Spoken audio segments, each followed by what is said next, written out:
morning, students. Today we shall be looking at the practical on the basic science based on your exam requirements, okay, and based on what the white body brought for us to revise with you. And based on that, we're looking at food and its importance, okay. And we're going to look at dietary requirements. The diet requirement of an individual is based on age, sex, and activity that is being performed. We also look at classes of food. We have 7 major classes of food.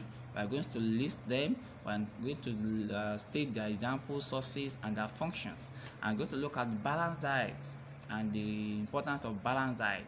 Look at malnutrition and effect of malnutrition, such as obesity, coronary heart disease, starvation, kwashiorkor.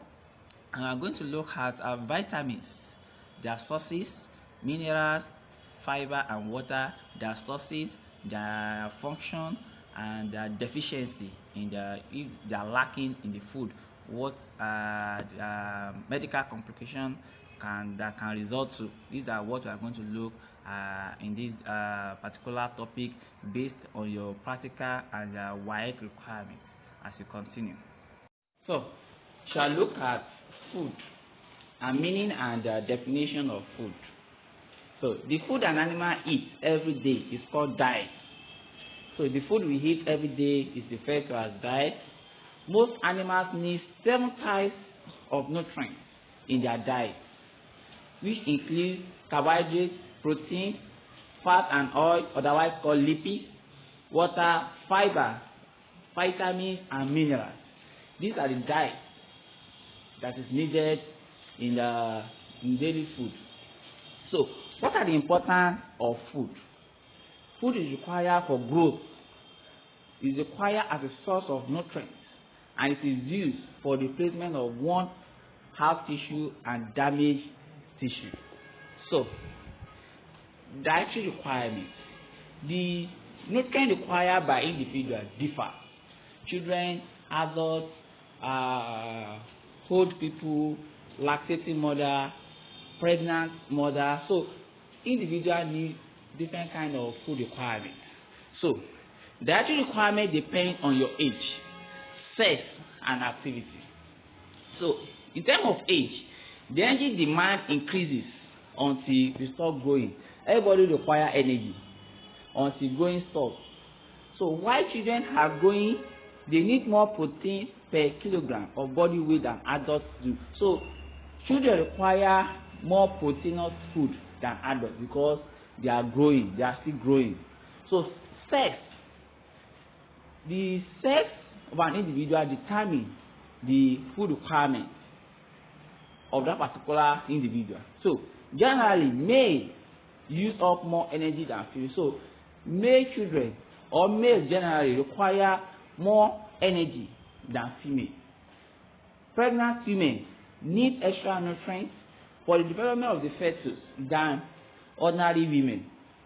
So, that means that food required depends on certain factors, which are the age, the sex, and the activity that is being carried out.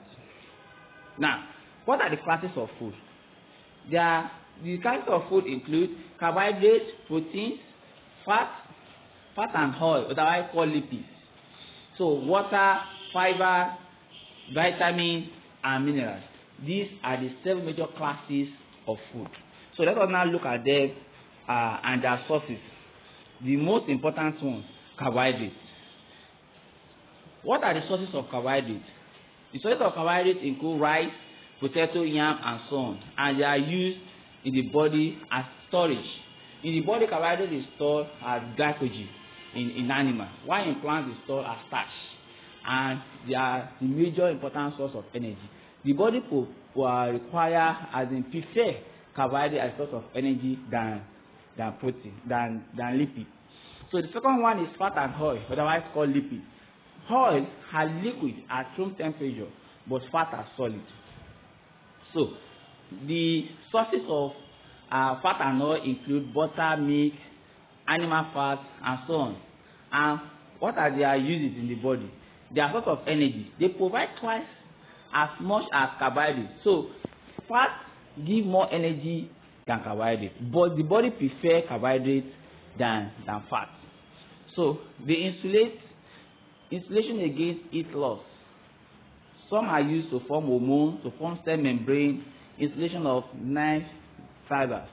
And the other important one is protein. And the sources of protein include meat, fish, eggs, soya milk, groundnut, and so on and so forth. And protein is used as for growth, is required for growth, tissue repair, formation of enzymes, formation of some hormones, cell membrane. Air is a constant of protein, and need is a constant of protein, and can be broken down to provide energy. So protein too can be broken down to provide energy. So now the price of food has been highlighted already. So let's now look at balanced diet. A balanced diet is a diet that contains all the main nutrients in the correct amount and proportions to maintain good health. That is the meaning of balanced diet. A diet that contains all the main nutrients, carbohydrates, proteins, fats, fibers, okay, in the correct amount and proportions to maintain good health. That is the definition of balanced diet. And look at the food that contains different types of balanced diet, mixture of different food classes. So after that, we look at malnutrition. This is the result of not eating a balanced diet, malnutrition.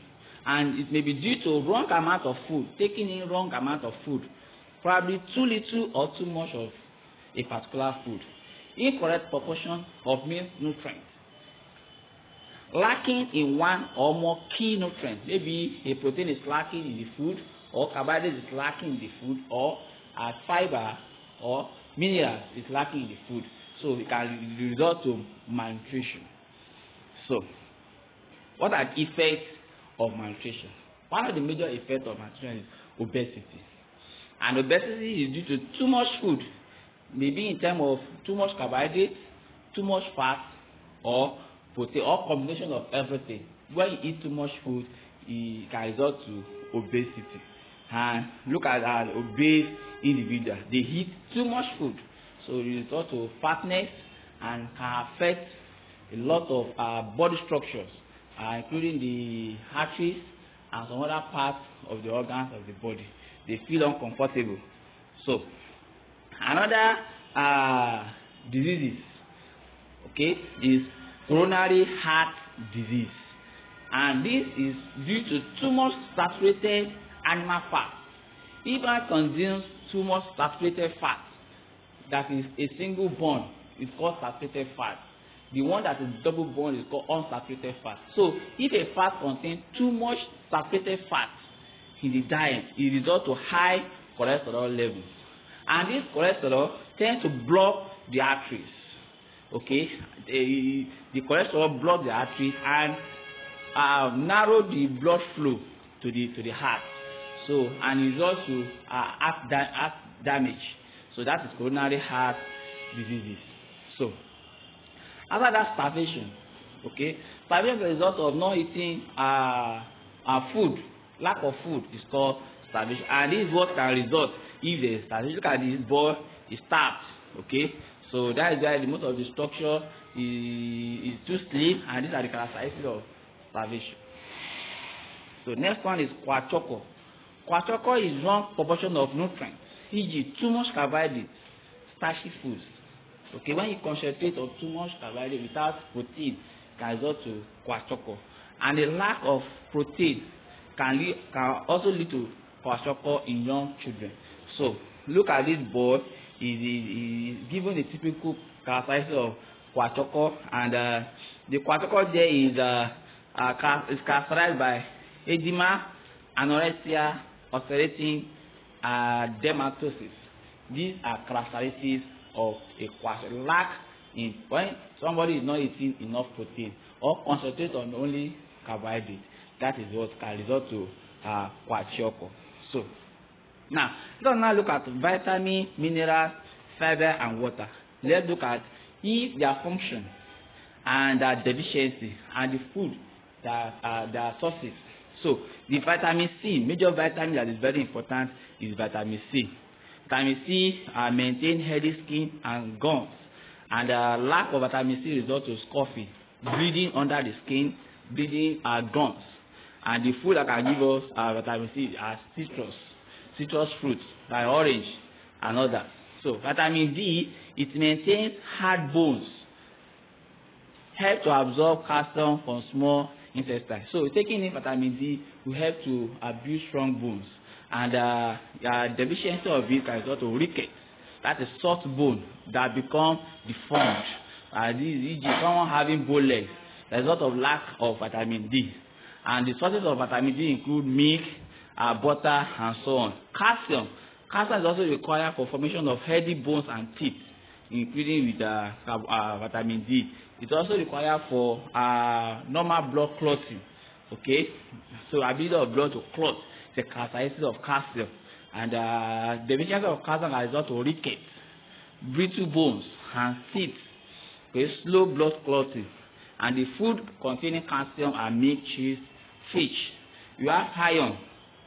Iron is required for the formation of hemoglobin in red blood cells, and deficiency of iron can lead to anemia, not having enough red blood cells.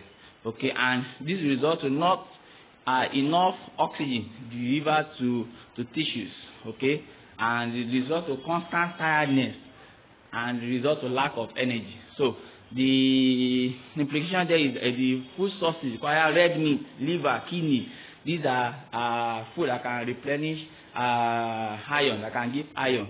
So fibers, cellulose, fiber provides cellulose, which adds bulk to undigested food passing through the intestine. So the deficiency of fiber is constipation. Long-term deficiency leads to bowel cancer.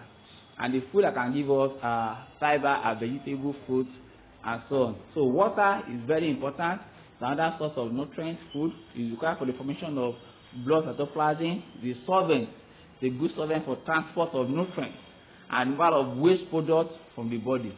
Okay, so and the deficiency of water, if there is no water, enough water in the body, lead to dehydration. And drink, sources of drink water, fruits, vegetables, you get water from this particular you drink water from fruit, you get water, and from some vegetables. Thanks.